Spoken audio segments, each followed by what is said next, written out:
Sobrang masayang-masaya nga at achievement din ng SB19 fans. 18 ang nasabi nga pong naging announcement ng SB19 sa kanila nga pong Facebook ang kanilang pagpunta sa Lollapalooza ngayon nga pong darating na July hanggang August ngayong 2026.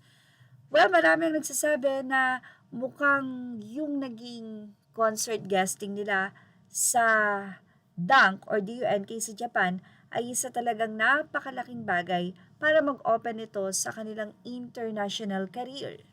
Ibinahagi ng SB19 ang magiging part ng nasabi nga pong Lollapalooza ngayong 2026.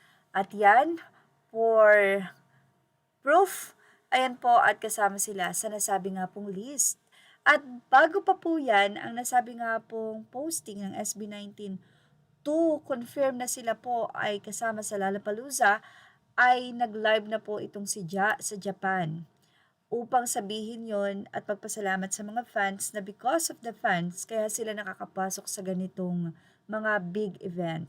So, ito po ang pagbabahagi ni habang siya po ay nasa Japan at namimili ng pasalubong kasama si Josh.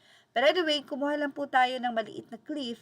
Yun lang pong pagsasabi niya na kumpirmadong sila po ay invited sa isang malaking festival like Lollapalooza sa Chicago. Concert, March 18. See you there, guys. Thank you so much for supporting us. Because of you, we'll be going to Lollapalooza. Yay! Very big stage. You need to prepare a lot for it.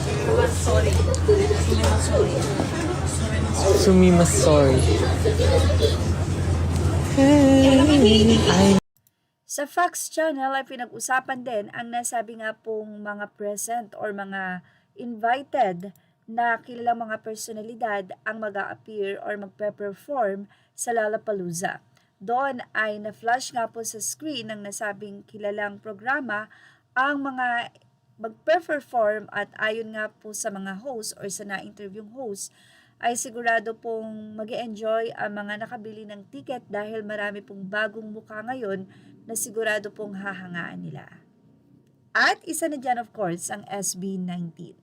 Sobrang napakamahal ng ticket nito at siguradong sold out na dahil sa 18 pa lang mga fans ng SB19 sigurado pong magbibilihan na yan. Well, yan po ang ating Showbiz Now update. Images are all credit to the rightful owners. Thank you for watching Showbiz Now.